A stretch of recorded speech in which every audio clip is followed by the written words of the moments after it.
I am sorry প্রাণ পাখি, আমি তোমাকে প্রোটেক্ট করতে পারিনি। আমি তোমাকে একা রেখে না গেলে তোমার সাথে এসব কিছুই হতো না। আমাকে এবারের মতো ক্ষমা করে দাও। আমি তোমাকে প্রমিস করছি আর কখনো তোমাকে একা ছাড়বো না। তোমার কোনো ক্ষতি হতে দেব না। খুব শীঘ্রই তোমাকে আমার কাছে নিয়ে আসবো। বাবা গ্রাম থেকে ফিরে আসলেই বাবাকে আমাদের বিয়ের কথা বলবো। তারপর আমার প্রাণ পাখিটাকে বউ করে আমার ঘরে নিয়ে আসবো। তখন আর তোমাকে এক সেকেন্ডের জন্যেও আমার চোখের আড়াল হতে দিব না।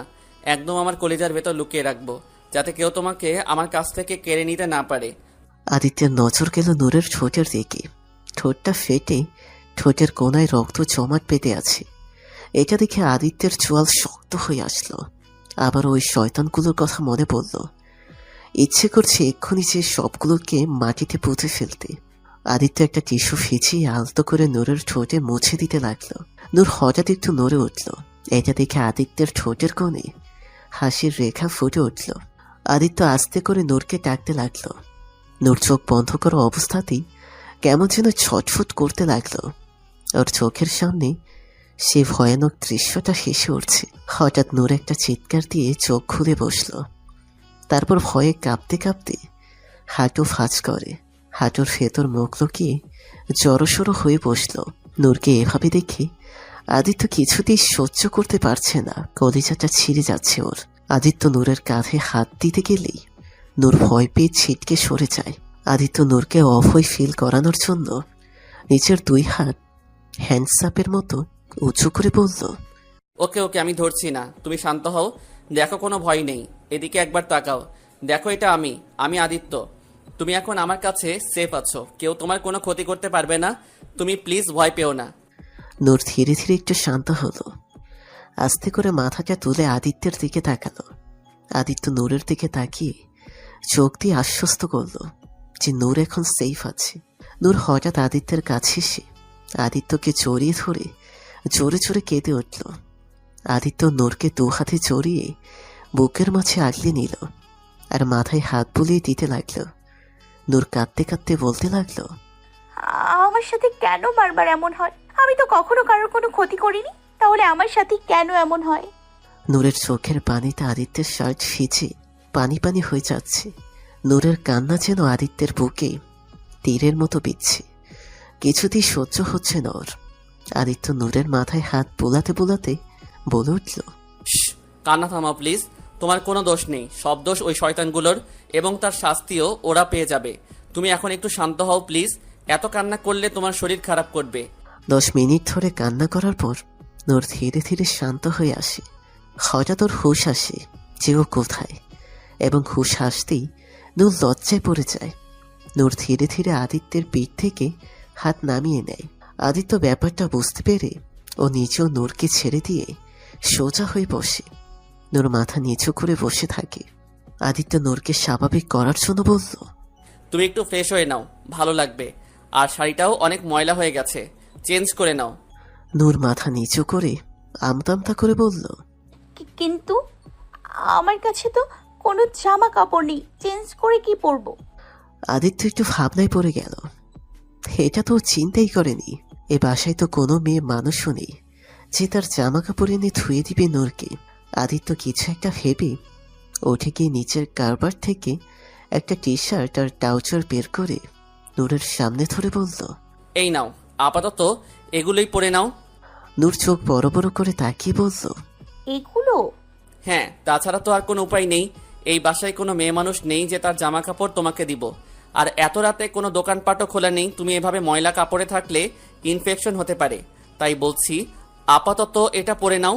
নূর আর কোনো উপায় না পেয়ে মাথা ঝাঁকিয়ে আদিত্যের হাত থেকে শুধু টি শার্টটা নিয়ে বলল, আমার পেটিকোটের নিচে প্লাজো পরা আছে, তাই শুধু টি শার্ট হলেই চলবে।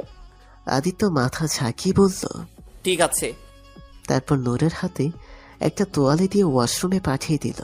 আদিত্য ততক্ষণে কিচেনে এসে নূরের জন্য স্যুপ রান্না করতে লাগলো। রান্না শেষ হলে একটা বোলে স্যুপ ঢেলে ট্রের উপর রেখে নূরের কাছে গেল। রুমের ভেতরে ঢুকে সামনে তাকাতেই আদিত্য থ হয়ে গেল। নূর মাত্রই ফ্রেশ হয়ে বেরিয়ে তোয়ালে দিয়ে মুখ মুছছে। পরনে ওর দেওয়া টি শার্ট, চুলগুলো পিঠময় ছড়িয়ে আছে। এই প্রথম আদিত্য নূরের চুল দেখল। কি সুন্দর লম্বা দীঘল কালো চুল। মনে হচ্ছে কোনো রূপকথার রাজকন্যা। আদিত্য নেশাভরা চোখে তাকিয়ে আছে। নিজেকে কন্ট্রোল করার অনেক কঠিন হয়ে যাচ্ছে ওর জন্য। মনে মনে ভাবছে, মেয়েটা বোধহয় আমাকে চরিত্রহীন করেই ছাড়বে। নূর আদিত্যকে দেখে প্রচুর লজ্জায় পড়ে যায়। তাড়াতাড়ি করে হাতের তোয়ালেটা বুকের ওপর দিয়ে ওড়নার মতো করে নেয়। আদিত্য নিচের মাথাটি একটু অন্যদিকে ঘুরিয়ে চোখ বন্ধ করে নিজেকে নিয়ন্ত্রণ করার চেষ্টা করে। তারপর আবার নূরের দিকে তাকিয়ে মুচকি হেসে বলল, গরম গরম স্যুপটা তাড়াতাড়ি খেয়ে নাও। নূর বলে উঠল, আমার খিদে নেই, এখন কিছু খেতে ইচ্ছে করছে না। আদিত্য ট্রেটা টেবিলের উপর রেখে নূরের হাত ধরে নিয়ে এসে সোফায় বসালো। তারপর বলে উঠল, তা বললে তো হচ্ছে না। খাবার না খেলে ডক্টর যে পেইন কিলার দিয়ে গেছে সেগুলো কিভাবে নিবে? তাই লক্ষ্মী মেয়ের মতো স্যুপটা খেয়ে নাও, তারপর মেডিসিন নিতে হবে। নূর অসহায় মুখ করে বলল, সত্যি বলছি, আমার একদম খেতে ইচ্ছে করছে না। আদিত্য স্যুপের বোলটা হাতে নিয়ে এক চামচ স্যুপ নিয়ে নূরের মুখের সামনে ধরে বলল, কোনো কথা শুনতে চাই না আমি, চুপচাপ এখনই খেয়ে নাও। নূর আর উপায় না পেয়ে হা করে স্যুপটা মুখে নেয়। খাওয়া শেষে আদিত্য নূরকে মেডিসিন দিয়ে দেয়। একটু পরে নূর আমতামতা করে বলল, বাসায় কখন যাব? আদিত্য বলল, রাত অনেক হয়েছে, সকালে বাসায় পৌঁছে দিয়ে আসবো, তুমি চিন্তা করো না। নূর মাথা ঝাঁকালো, মানে ঠিক আছে। আদিত্য মুচকে হেসে বলল, তাহলে এখন যাও, বেডে যেয়ে ঘুমিয়ে পড়ো। নূর একটু ইতস্তত করে ভাবল, আপনি কোথায় ঘুমাবেন? আমি অন্য রুমে ঘুমাবো। নূর মাথা ঝাঁকিয়ে উঠেছে, পেটে কাত হয়ে শুয়ে পড়ল।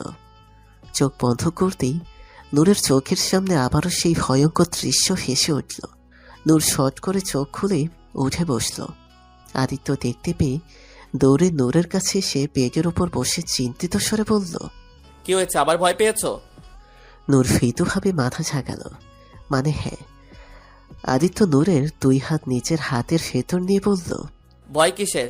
আমি আছি তো তোমার পাশে, তুমি চিন্তা করো না। তোমার ঘুম না আসা পর্যন্ত আমি এখানেই বসে আছি, তুমি শুয়ে পড়ো। নূর আবার শুয়ে পড়ল। আদিত্য বেডের মাথার সাথে হেলান দিয়ে নূরের পাশে বসে নূরের মাথায় হাত বুলিয়ে দিতে লাগলো। ধীরে ধীরে নূর একসময় ঘুমের রাজ্যে পাড়ি দিল। আদিত্য নূরের মাথায় হাত বোলাতে বোলাতে হেলান দেওয়া অবস্থাতেই ঘুমিয়ে পড়ল। সকালের মিষ্টির ও জানালার কাজ ফেদ করে মুখে এসে পড়তেই নূরের ঘুম ভেঙে গেল। নূর আড়মোড়া ভেঙে চোখ মেলে তাকালো। নিজেকে অন্য কোনো জায়গায় দেখে নূর একটু চমকে গেল। তারপর কালকের কথা সব মনে পড়ল ওর। হঠাৎ নূরের নাকে সেই মাতাল করা গ্রানটি এসে লাগলো। নূর বুঝতে পারছে না গ্রানটা কোথা থেকে আসছে। নূর নিজের শরীরের দিকে তাকিয়ে দেখল ওর গায়ে আদিত্যের টি শার্ট। নিজের হাত দিয়ে টি শার্টের কলারটা একটু টেনে নাকের কাছে আনলো। নূর বুঝতে পারল গ্রানটাই টি শার্ট থেকে আসছে। এটাতে ওনার শরীরের গ্রান মিশে আছে। নাক টেনে কতক্ষণ গ্রান নিতে চাইল নূর। তারপর পাশে ঘুরে তাকাতেই দেখল আদিত্য বেডের সাথে হেলান দিয়ে ঘুমিয়ে পড়েছে। ঘুমের ভেতরে মাথাটা একটু নিচের দিকে হেলে পড়েছে। নূর আস্তে করে উঠে বসল। মায়াভরা চোখে আদিত্যের দিকে তাকিয়ে রইল। মনে মনে ভাবল, উনি আমার জন্য কত কিছু করছে, আমার কত কেয়ার করে, সবসময় আমার চিন্তা করে। মানুষটা বোধহয় সত্যি সত্যি আমাকে ভালোবাসে। আমিও যে মনে মনে ওনাকে খুব ভালোবেসে ফেলেছি। কথাগুলো ভেবে নূর নিচে নিচে লাজুক হাসল। হঠাৎ আদিত্য নড়ে চড়ে উঠল। নূর সাথে সাথে চোখ সরিয়ে এদিক ওদিক তাকাতে লাগলো। আদিত্য চোখ মেলে তাকিয়ে দেখল নূর বসে আছে। আদিত্য সোজা হয়ে বসে বলল, তুমি উঠে পড়েছো? আই এম সরি, আসলে কখন যে এখানে ঘুমিয়ে পড়েছি টের পাইনি, তুমি কিছু মনে করো না। নূর মুচকি হেসে বলল, আপনাকে সরি বলতে হবে না, ইটস ওকে, আপনি তো আমার জন্যই বসেছিলেন। আদিত্য মুচকি হেসে বলল, ঠিক আছে, তুমি ফ্রেশ হয়ে নাও, আমি ব্রেকফাস্ট রেডি করছি। ব্রেকফাস্ট শেষ করে তোমাকে বাসায় পৌঁছে দিয়ে আসবো। নূর মাথা ঝাঁকিয়ে সায় জানালো। একটু পরে নূর ফ্রেশ হয়ে রুমের ভেতর এসে দেখল আদিত্য টেবিলে খাবার সাজাচ্ছে। নূর এগিয়ে এসে বলল, আপনি একা কেন এসব করছেন? আমাকে ডাকলেই তো আমি হেল্প করতাম। আদিত্য নূরের দিকে বলল, এটা কোনো ব্যাপার না, এগুলো আমার রোজকার কাজ, আমি এসব রোজ নিজের হাতে করি। এখন এসব কথা বাদ দিয়ে এখানে বসে ব্রেকফাস্টটা করে নাও। নূর মাথা ঝাঁকিয়ে চেয়ার টেনে বসল। ব্রেকফাস্ট করতে করতে নূর জিজ্ঞেস করল, আপনি কি এই বাসায় একাই থাকেন? হ্যাঁ, আপনার পরিবার কোথায় থাকে? ওরা সাভারের বাড়িতে থাকে, এখানে আমি একাই থাকি। এইভাবে টুকটাক কথার ভেতর ওরা ব্রেকফাস্ট শেষ করলো। হঠাৎ বাসার কলিং বেল বেজে উঠল। আদিত্য যে দরজা খুলে একটা প্যাকেট নিয়ে আসলো। তারপর নূরের কাছে এসে প্যাকেটটা নূরের দিকে এগিয়ে দিয়ে বলল, এখানে একটা ড্রেস আছে, তুমি পরে নাও, তারপর তোমাকে বাসায় দিয়ে আসছি। নূর বলল, কিন্তু ড্রেস কোথা থেকে আসলো? আমি অর্ডার করেছিলাম, মাত্রই দিয়ে গেল। এখন যাও, চেঞ্জ করে আসো। নূর মাথা ঝাঁকিয়ে প্যাকেটটা হাতে নিয়ে রুমের ভেতরে গেল চেঞ্জ করতে। আদিত্য অন্য রুমে যেয়ে রেডি হয়ে নিল। একটু পরেই দুজন বেরিয়ে পড়ল। নূরের বাসার সামনে এসে আদিত্য গাড়ি থামিয়ে নূরের দিকে তাকিয়ে বলল, আজ ক্যাম্পাসে যাওয়ার দরকার নেই, বাসায় রেস্ট নাও, কাল সকালে এসে আমি নিয়ে যাব। আর হ্যাঁ, একদম ভয় পাবে না, যে কোনো সমস্যা হলে আমাকে ফোন দিবে, কেমন? নূর মুচকি এসে মাথা ঝাঁকালো। তারপর গাড়ি থেকে নেমে বাসার দিকে গেল। আদিত্য ফোন বের করে নূরের দেখাশোনা করার জন্য যে মহিলাকে রেখেছিল তাকে ফোন করে বলল, নূরের বাসার লোক না ফেরা পর্যন্ত আপনি সব সময় ওর সাথেই থাকবেন, এমনকি রাতেও ওর সাথেই থাকবেন, বুঝতে পেরেছেন? মহিলাটি বলল, জি স্যার, আপনি যেভাবে বলবেন সেভাবেই করব। আদিত্য ফোন রেখে গাড়ি নিয়ে চলে গেল। আদিত্য সোজর ফ্ল্যাটের সামনে এসে গাড়ি ব্রেক করল। তারপর গাড়ি থেকে নেমে নূরের পাশে গিয়ে গাড়ির দরজা খুলে নূরের হাত ধরে টেনে বের করল। তারপর ফ্ল্যাটের ভেতর যেতে লাগলো। নূর বেচারি ভয়ে কিছুই বলতে পারছে না। এদিকে চোরাচুরি করলে লোকজনের সামনে সিন ক্রিয়েট হতে পারে, এটা ভেবেই নূরও আদিত্যের সাথে যেতে লাগলো। লিফটের সামনে এসে লিফটের বাটন চেপে লিফটের ভেতরে ঢুকলো। তারপর লিফট থেকে বের হয়ে আদিত্যের ফ্ল্যাটের সামনে এসে আদিত্য ফ্ল্যাটের লক খুলে নূরকে নিয়ে ভেতরে ঢুকে দরজা ঠাস করে বন্ধ করে দিল। নূরকে দেয়ালের সাথে চেপে ধরে রাখি, কিন্তু শান্ত স্বরে বলে উঠল, yes, now tell me, what is the matter? Noor কিছু না বলে মাথা নিচু করে দাঁড়িয়ে রইল। কি হলো, এখন চুপ আছো কেন? মুখ খোলো আর বলো, হয়েছেটা কি তোমার? এরকম বিহেভ কেন করছো? নূর মাথা নিচু করেই মিনমিন করে বলল, কিছু হয়নি, আমাকে যেতে দিন প্লিজ। আদিত্য দাঁতে দাঁত চেপে বলল, ডোন্ট লাই টু মি নূর, আমি স্পষ্ট দেখতে পাচ্ছি তুমি কিছু একটা লুকাচ্ছ আমার কাছ থেকে। সত্যি করে বলো, কি হয়েছে? বললাম তো কিছু হয়নি। আদিত্যের রাগ ধীরে ধীরে বেড়েই চলেছে। আদিত্য ধমক দিয়ে বলল, নূর, আমার রাগ বাড়িও না, বারবার কেন মিথ্যে বলছো? আদিত্য চোখ বন্ধ করে নিজের রাগটা একটু কন্ট্রোল করে আবার নূরের দিকে তাকিয়ে বলল, okay fine, take it easy. দেখো, ভয় পাওয়ার কোনো দরকার নেই, যে কোনো সমস্যা হলে তুমি আমাকে নির্দ্বিধায় বলতে পারো, আমি সব ঠিকঠাক করে দিব। আচ্ছা বলো, তোমার বাসায় কোনো সমস্যা হয়েছে? নূর নিচের দিকে তাকিয়ে থেকেই মাথা ঝাঁকালো, মানে না। ভার্সিটিতে কোনো সমস্যা হয়েছে? কেউ কিছু বলেছে? নূর আবার মাথা ঝাঁকালো। ওই জনি আবার কিছু করেছে? নূর এবার চমকে তাকালো আদিত্যের দিকে। উনি কিভাবে জানলো জনের কথা? নূরের তাকানো দেখে আদিত্য বুঝতে পেরে বলে উঠল, হ্যাঁ, আমি সবকিছু জানি। এখন বলো, ওই বদমাইশটা তোমার সাথে আবার কিছু করার চেষ্টা করেছে, কিংবা অন্য কেউ তোমাকে কিছু বলে ভয় দেখিয়েছে? নূর আবারও মাথা ঝাঁকিয়ে বলল, না, কেউ কিছু বলেনি আমাকে। আদিত্য এবার নিজের রাগ কন্ট্রোল করতে না পেরে নূরের মাথার পাশে দেয়ালে হাতের তালু দিয়ে জোরে একটা বাড়ি মেরে রাগী স্বরে বলল, তাহলে এমন করছো কেন? ড্যামিট, কি হয়েছে তোমার? আমার অ্যাক্সিডেন্টের পরে একবারও আমার সাথে দেখা করতে এলে না, ফোন দিলে ফোন ধরো না, ইনফ্যাক্ট এখন তো ফোনই বন্ধ করে রাখো। আর তুমি কি না বলছো কিছুই হয়নি? আচ্ছা, সেগুলো না হয় বাদই দিলাম। কাল কি করলে তুমি? কাল তোমাকে আমি আমার মনের কথা বললাম, তোমাকে ভালোবাসি বললাম, আর তুমি কি করলে? আমার সাথে দেখা না করেই পালিয়ে গেলে, তারপর আবার ফোনটাও বন্ধ করে রাখলে। এসবের পরেও তুমি বলবে যে কিছুই হয়নি? হাহ, আমাকে কি তোমার স্টুপিড মনে হয়? Answer me, damn it. Noor মনে মনে ভাবল, এভাবে চলবে না, আমাকে ওনার সাথে কঠোর হতে হবে, না হলে উনি আজ কিছুতেই আমাকে ছাড়বে না। কথাগুলো ভেবে নূর বুকের ওপর পাথর রেখে নিজেকে একটু শান্ত করে নিল। চেহারার কঠোরতার ভাব এনে দুই হাত আদিত্যের বুকে রেখে আদিত্যকে একটা ধাক্কা দিল। আচমকে এমন হয় আদিত্য 2 কদম পিছিয়ে গেল। তারপর অবাক চোখে নূরের দিকে তাকালো। নূর আদিত্যের দিকে তাকিয়ে উচ্চস্বরে বলে উঠল, বললামই তো কিছু হয়নি, তারপরও কেন বারবার একই কথা জিজ্ঞেস করে যাচ্ছেন? এভাবে আমাকে এখানে নিয়ে আসার মানেটা কি? আপনি কি জানেন লোকজন দেখলে আমাকে নিয়ে কত রকমের কথা বানাতে পারে? পরে তো বদনাম আমার হবে, আপনার তো আর কিছু হবে না। আমাদের এই সমাজে দোষ সবসময় মেয়েদেরই হয়, ছেলেদের কিছু হয় না। ভালোবাসার কথা বলছেন? হ্যাঁ, আই লাভ ইউ বলেছেন দেখে কি মাথা কিনে নিয়েছেন নাকি? আপনি আমাকে ভালোবাসলেও আমি তো আপনাকে ভালোবাসি না, আর না আপনাকে ভালোবাসতে চাই। ভেবেছিলাম আপনাকে ইগনোর করলে আপনি হয়তো নিজেই বুঝে যাবেন আর আমার পিছু ছেড়ে দেবেন, কিন্তু আপনি তো দেখছি পিছু ছাড়ছেন না, রীতিমতো শাস্ত্রামি শুরু করে দিয়েছেন। একদমই কথাগুলো বলে থামল নূর। কথা শেষে আদিত্যের দিকে তাকাতেই নূর ভয়ে আটকে উঠল। আদিত্যের চোখ দিয়ে যেন রক্ত ঝরছে, চোখ মুখ প্রচন্ড রকমের লাল হয়ে উঠেছে। আজকের নূরকে আদিত্য যেন চিনতে পারছে না।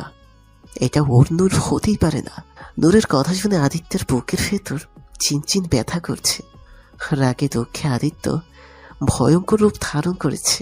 আদিত্য উল্টো দিকে ঘুরে দাঁড়িয়ে নিচের চোখ বন্ধ করে হাত দিয়ে নিচের চুল টেনে গম্ভীর কণ্ঠে বলল, এখান থেকে চলে যাও নূর, না হলে আমি তোমার সাথে কি করব আমি নিজেও জানি না।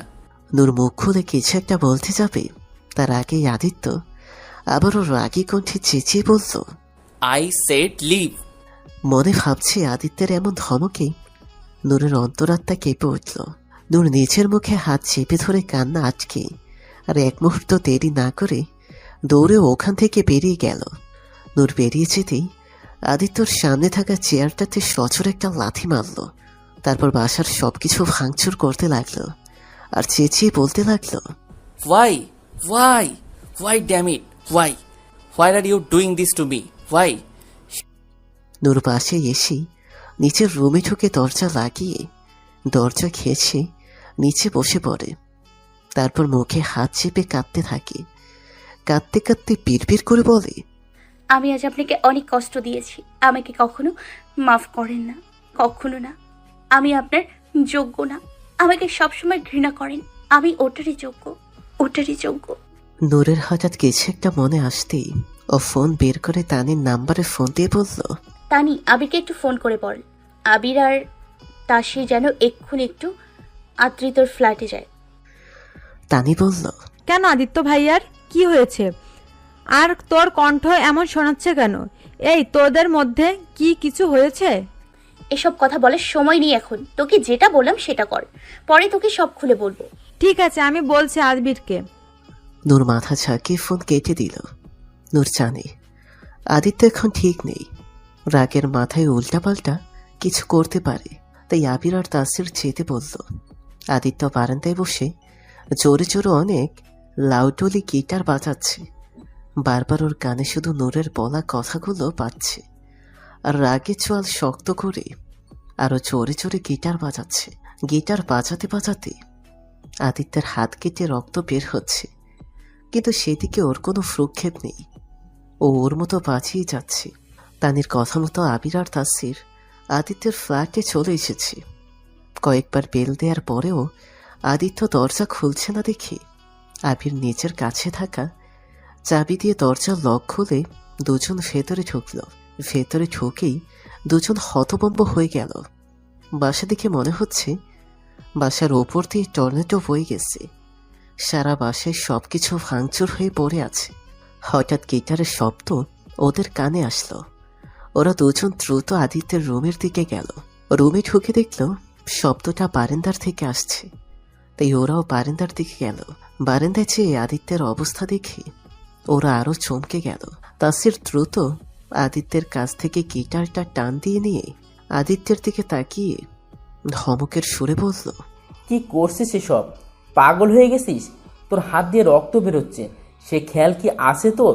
মাত্র কিছুদিন হলো তুই অ্যাক্সিডেন্ট থেকে উঠেছিস, আর এখনই তুই আবার নিজের শরীর থেকে রক্ত ছড়াচ্ছিস। তুই জানিস এতে তোর কত ক্ষতি হতে পারে? আর সারা বাসা এসব ভাঙচুর করে রেখেছিস কেন? হয়েছেটা কি? আদিত্য উঠে দাঁড়িয়ে দুই হাতে তাসিরের কাঁধ ঝাঁকিয়ে উত্তেজিত হয়ে বলল, এটা তুই নূরকে জিজ্ঞেস কর না, ওর কি হয়েছে, কেন করছে আমার সাথে এমন। আমার কি দোষ আছে?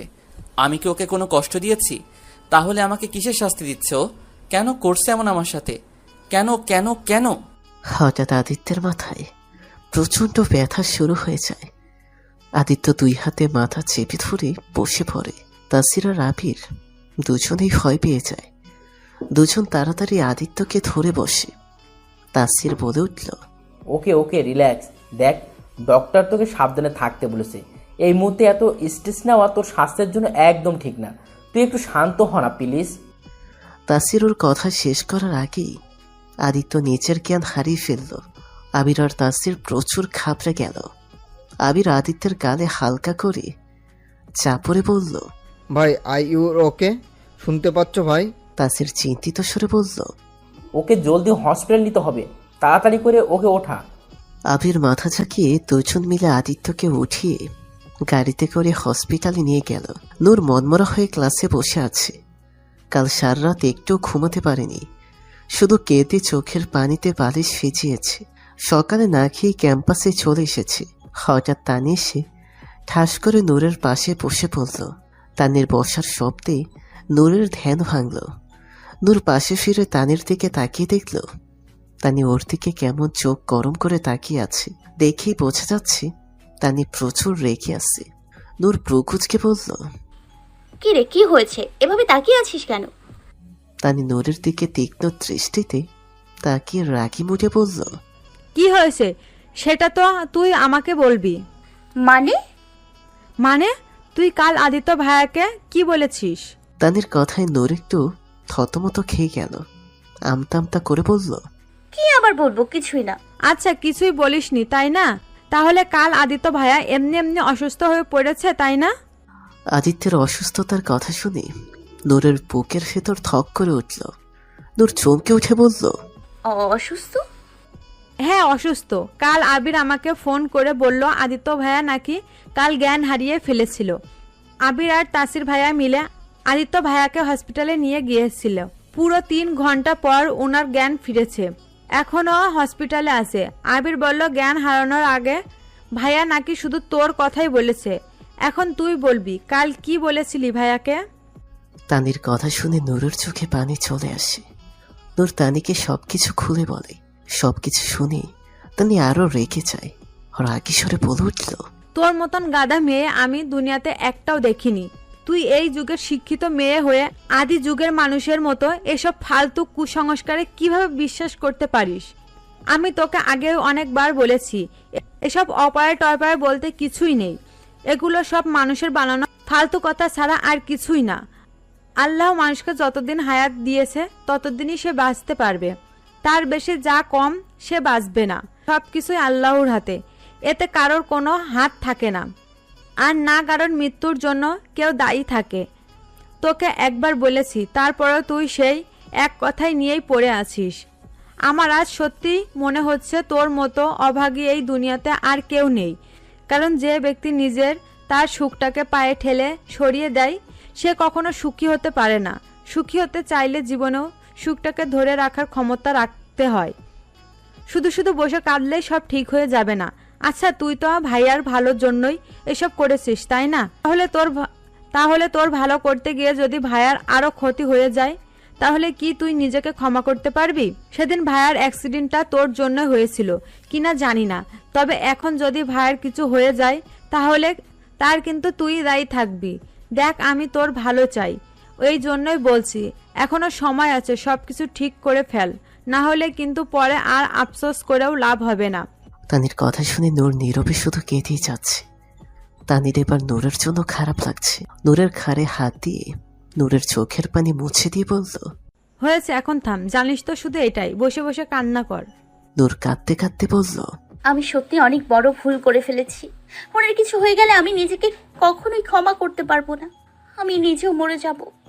তানি একটু মুচকি হেসে বলল, কাউকেই মরতে হবে না। ভাইয়ার সাথে কথা বলে সব ঠিক করে নে, তারপর আর কোনো টেনশন থাকবে না। নূর কান্না থামিয়ে মুখটা ছোট করে বলল, কিন্তু আমি কোন মুখে ওনার সামনে যাব? কালকে ওনার সাথে ওরকম ব্যবহার করার পর কোন মুখে ওনার সামনে গিয়ে দাঁড়াবো? উনি হয়তো আমাকে দেখলেই রেগে যাবেন, হয়তো এখন ঘৃণাও করবেন আমাকে। আরে কে বলেছে তোকে এসব ফালতু কথা? আদিত্য ভাইয়া তোকে অনেক ভালোবাসে, তোকে কখনোই সে ঘৃণা করতে পারে না। হ্যাঁ, হয়তো একটু রেগে আছে, কিন্তু তোর এই মিষ্টি মুখে সুন্দর করে একটা সরি বলে তো সেই স্পেশাল চুমুটা দিয়ে দেখলেই দেখবি ভাইয়া একদম গলে ফালুদা হয়ে যাবে। তানির কথায় নূর এবার লজ্জা পেয়ে গেল। তানি দুষ্টুমি করে বলল, হয়েছে, আর লজ্জায় লাল হতে হবে না। যার সামনে হওয়ার দরকার তার সামনেই হও। এখন তাহলে চল যাই আদিত্য ভাইয়ার কাছে। নূর মাথা ঝাঁকাল। তারপর দুজন উঠে দাঁড়িয়ে বাইরে বেরিয়ে এলো। বাইরে আসতেই হঠাৎ নূরের ফোনটা বেজে উঠল। নূর ফোন বের করে দেখল ওর ছোট মা ফোন করেছে। নূর ফোন রিসিভ করে কানে ধরতেই ওর ছোট মা কর্কশ গলায় বলে উঠল, এক্ষুনি বাসায় চলে আয়। নূর বলল, এক্ষুনি? কিন্তু কেন? হ্যাঁ, এখন মানে এখনই, আর কোনো কথা শুনতে চাই না আমি। আর কেন সেটা আসলেই দেখতে পাবি। কথাটা বলেই ফোন কেটে দিল। নূর তানের দিকে অসহায় দৃষ্টিতে তাকিয়ে বলল, ছোট মা ফোন করেছিল, এক্ষুনি বাসায় যেতে বলছে। তানি প্রো কুচকে বলল, কেন, তার আবার কি হলো? কি জানি, কিন্তু বলছে এক্ষুনি যেতে। মনে হচ্ছে কোনো জরুরি কিছু হবে। তানি একটা দীর্ঘশ্বাস ছেড়ে বলল, তাহলে আর কি করার, যা বাসায়। আজকে তো আর তাহলে আদিত্য ভাইয়ার কাছে যাওয়া হবে না, কাল সকালে তাহলে যেতে হবে। নূর মাথা ঝাঁকিয়ে বলল, হ্যাঁ, তাছাড়া তো আর কোনো উপায় নেই। ভার্সিটি টাইম ছাড়া তো আর বাসা থেকে বের হওয়া যায় না। ঠিক আছে, তাহলে কালই যাব আমরা। কাল গিয়ে সারপ্রাইজ দিতে হবে ভাইয়াকে, এর আগে আর কিছু বলার দরকার নেই। নূর মাথা ঝাঁকিয়ে বলল, ঠিক আছে। তারপর নূর বাসার উদ্দেশ্যে বেরিয়ে গেল। নূরের মনের ভেতর এখন কিছুটা হালকা লাগছে। এখন শুধু কাল ওনাকে সরি বলতে পারলেই শান্তি। এসব কথা ভেবে নূর খুশি মনে দরজা খুলতেই সজোর ওর গালে সে একটা থাপ্পড় পড়ল। আচমকা এমন হওয়ায় নূর হতভম্ব হয়ে গেল। গালে হাত দিয়ে সামনে তাকিয়ে দেখল চরটা আর কেউ না, ওর সৎমা মেরেছে। নূরের চোখ গেল ওর ছোট মার পেছনে সোফায় বসা ব্যক্তির ওপর। লোকটাকে দেখেই নূর ভয়ে আটকে উঠল। মনে মনে ভাবছে, এই জঘন্য লোকটা আবার কেন এসছে এখানে? এই জনি শয়তান আবার আমার সাথে কিছু করবে না তো? নূরের ভাবনার মাঝে ওর সৎমা রবিনা বেগম নূরের চুলের মুঠি ধরে টেনে এনে ড্রয়িং রুমের ফ্লোরে ফেলে দিলে কর্কশ গলায় বলে উঠল, তাহলে এসব নষ্টামি করার জন্যই ভার্সিটিতে যাওয়া হয়, তাই না? আমি তো আগে থেকেই জানতাম এসব পড়াশোনা তো শুধু বাহানা। আসলে কথা হলো, তুই পড়ার কথা বলে বাইরে যেয়ে নিজের শরীরের জ্বালা মেটাতে চাস, তাই না? নূর উঠে দাঁড়িয়ে রবিনা বেগমের দিকে তাকিয়ে বলল, কি বলছো এসব? আর আমি কি করেছি? আমি কোথায় নষ্টমি করে ফেললাম? আচ্ছা, এখন সাধু সাজা হচ্ছে, তাই না? মনে হচ্ছে বাজা মাছটা উল্টে খেতে জানিস না। তুমি কি বলছো? আমি তো কিছুই বুঝতে পারছি না। সত্যি বলছি, আমি কোনো খারাপ কিছু করিনি। আচ্ছা, কিছু করিসনি, তাহলে এসব কি? ফোনের দিকে তাকাতেই নূর থ হয়ে গেল। ফোনের স্ক্রিন দেখা যাচ্ছে নূর আদিত্যের গালে চুমু দিচ্ছে, সেই মুহূর্তের ছবি। এটা দেখে নূর প্রচুর ভয় পেয়ে গেল। ভয়ে হাত পা কাঁপা শুরু করে দিল। মনে মনে ভাবছি, এই উনি কোথা থেকে পেল? রুমিনা বেগম দাঁত কটমট করে বলল, কি রে, এখনো বলবি তুই কিছুই করিসনি? তুই একদম ধোয়া তুলসী পাতা। জনি, আজ আমাদের না বললে তো আমরা জানতামই না যে তুই তলে তলে এসব করে বেড়াচ্ছিস। আমি তো আগে থেকেই জানতাম, যেমন নষ্টা মা তেমন তার নষ্টা মেয়ে। তোর মা যেমন নষ্টামি করে বেরিয়েছিল, এখন তুইও সেই পথেই চলছিস। ছি ছি ছি। মায়ের নামে এসব কথা শুনে নূর আর সহ্য করতে পারে না। সব ভয় ফুলে প্রতিবাদী কণ্ঠে বলে উঠল, বাস ছোট মা, যা বলবে আমাকে বলো। আমার মৃত মাকে নিয়ে কোনো খারাপ কথা বলবে না, তাহলে কিন্তু আমি কিছুতেই সহ্য করব না। নূরের কথায় রবিনা বেগম তেলে বেগুনে চলে উঠে বলল, কি বললি তুই? যত বড় মুখ নয় তত বড় কথা। একে তো অন্যায় করেছিস, তারপর আবার এত বড় সাহস আমার মুখে মুখে তর্ক করছিস। কথাগুলো বলেই রবিনা বেগম নূরের গালে আবার সজোরে একটা থাপ্পড় মেরে দিল।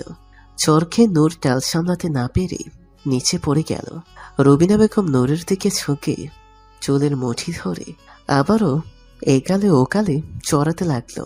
চড়াতে চড়াতে বলে উঠল, বাসার মান সম্মান সব রাস্তাটা বেঁচে বেড়াচ্ছিস, আবার উল্টো আমার সাথে দেমাগও দেখাচ্ছিস। নাগরদের পাল্লায় পড়ে বেশি দেমাগ বেড়ে গেছে তোর, তাই না? আজই তোর সব দেমাগ আমি নামিয়ে ফেলবো। মারতে মারতে নূরের নাক মুখ দিয়ে রক্ত বের হয়ে যাচ্ছে। তবু রবিনা বেগম থামছে না। রবি দৌড়ে এসে ওর মাকে থামানোর চেষ্টা করলে রিপা ওকে আটকে দেয়। একটু পরে জনি উঠে এসে রবিনা বেগমের হাত ধরে আটকে দিয়ে বলল, থাক না ফুপি, আর মারার দরকার নেই ওকে, যা করার তা তো করেই ফেলেছে। মারলে তো আর বাড়ির মান সম্মান ফেরত আসবে না, তাই না? আমি তোমার ভাতিজা, আমি সবসময় তোমাদের ভালো চাই। তাই তোমরা চাইলে আমার কাছে একটা উপায় আছে, এতে করে কেউ কিছু জানবেও না, আর তোমার বাড়ির মান সম্মানও রক্ষা পাবে। রুবিনা বেগম প্রকুচকে বলল,